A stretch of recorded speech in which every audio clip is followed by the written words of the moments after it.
Oh, are you holding this water flowing this way? Are you holding the spoon like that? Yeah, I'm talking, you hold the spoon almost vertical. Oh,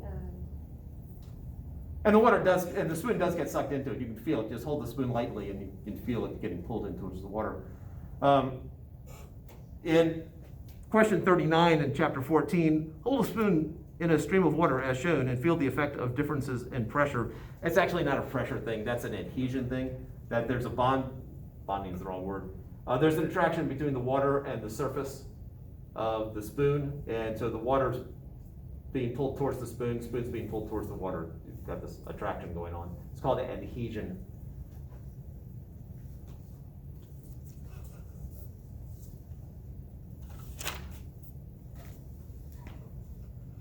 All right. Chapters 11 through 14, your assignments are posted again under Blackboard. Assignments, chapters 11 through 14, there should be a PDF there. Open it up. Your name will be there, and 13 problems assigned to you from these 4 chapters. So, and by Thanksgiving. So it gives you a couple of weeks.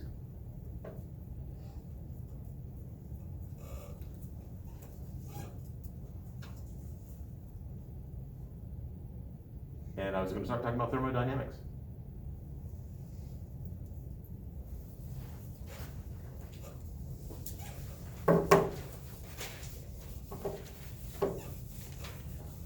All right, so the next set of 11 through 14, there's nothing on the final test that is explicitly from 11 through 14. Your grade on the section will be dependent upon this assignment that you will submit to me, send to me or hand in.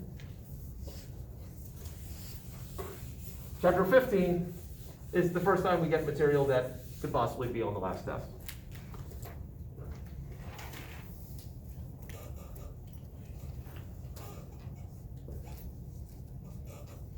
Thermodynamics.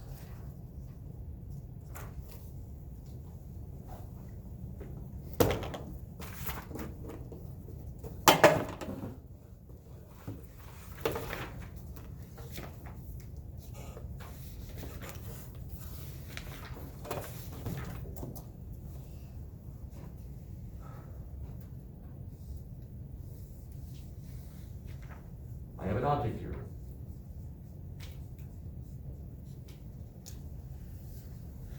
Think of it as a metal block if you want.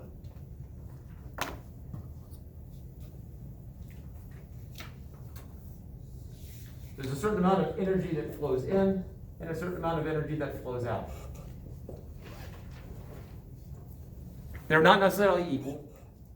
If it's in thermal equilibrium, they would be equal, but if it's not in thermal equilibrium, then there's going to be some change in energy.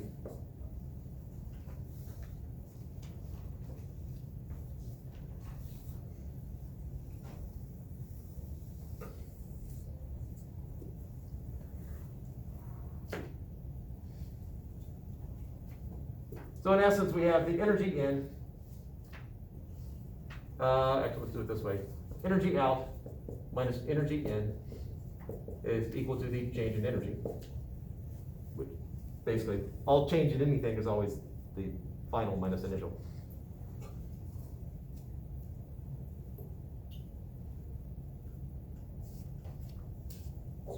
I got my signs all in the right spot. Oh, wait a second. I did get it backwards. Trying to be flippant there and I messed up. Let's try that again. So if I start out with, let's say, 100 joules of energy, and I pump 15 joules into it, and I lose 10 joules, what is my change in energy? Or how much energy do I have then? If I start with 100, I pump 15 in, and I take 10 out. What do I have now? 105. Yeah, the other way. Oh. If you have $100 and somebody gives you 15, but you spend 10. I thought. If you were going by what I just wrote and erased, then sorry about that. So my change in energy is equal to 5 joules, which is basically my energy in minus the energy out. I had a had it backwards from what I wrote before.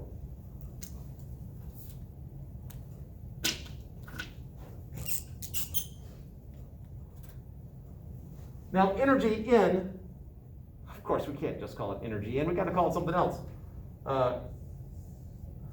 We call that heat, symbolized by the letter Q.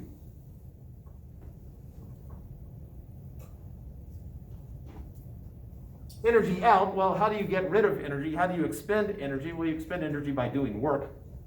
So this is work.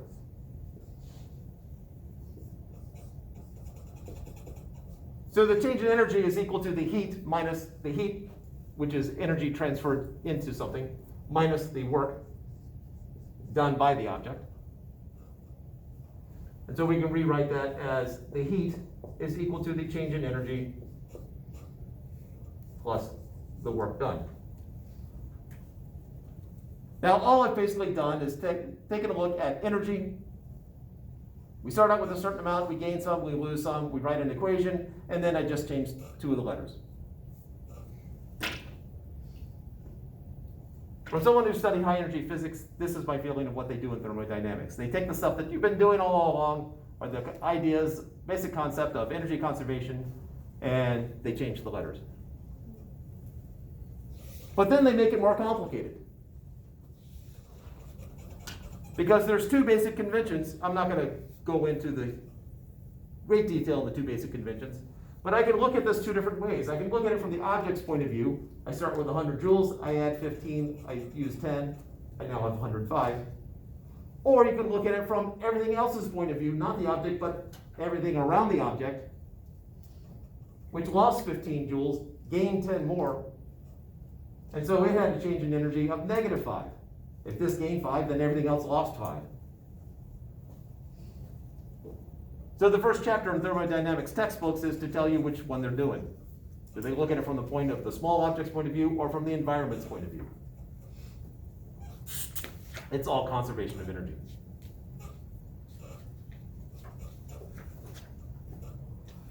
Now, where I really wanted to get with all this, that's just sort of some background. We have this change in energy of an object.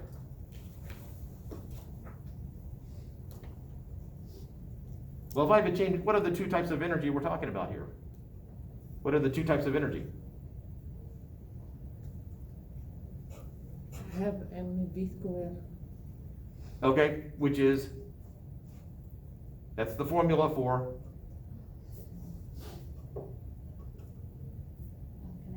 yes, sort of do backwards from what we usually do. So that means I have a change in kinetic energy, or what's the other one? Yes.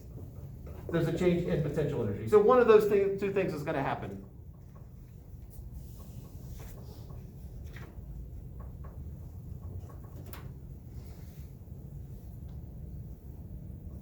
So I have a change in energy here, so I have a change in kinetic or a change in potential energy. Now my change in kinetic energy, sort of two things can happen here. We can look at it from, there's a change in kinetic energy on a large scale, which I'm just going to call it delta K macro. Here's an example of a change in kinetic energy on the macro scale. It's sped up.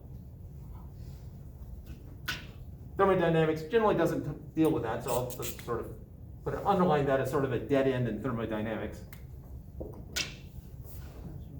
The other thing that can happen is a change in kinetic energy on the micro scale. So delta K micro. In other words, the atoms start speeding up just a little bit. And thermodynamics does deal with this. Now, if I start making the atoms start to move faster or slower, it depends on if I gain kinetic energy or lose kinetic energy. The two big things that could happen are there's a change in the temperature of the object and or a change in the length.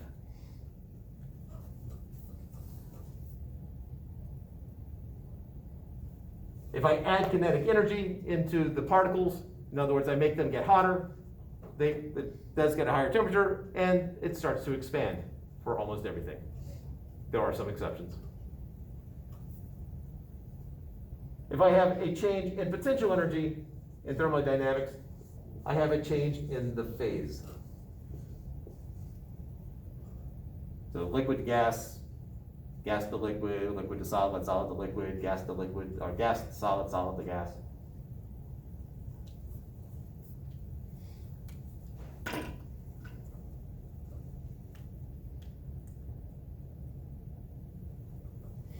And so we'll take a look at each of these things separately.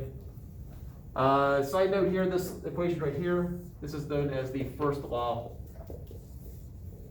of thermodynamics.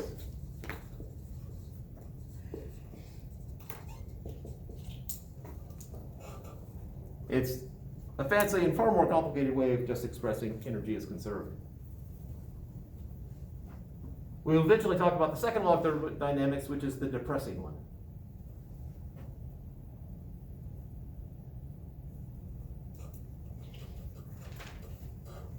Yeah, it's even less up, it's more downbeat than the third law.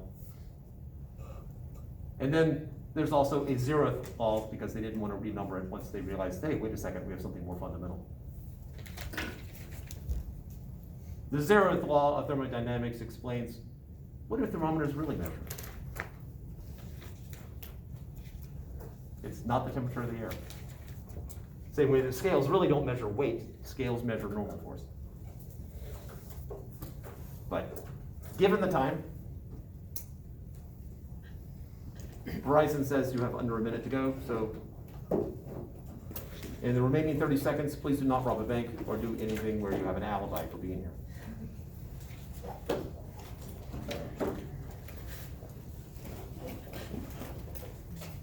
Let's see if this is recording still. It is.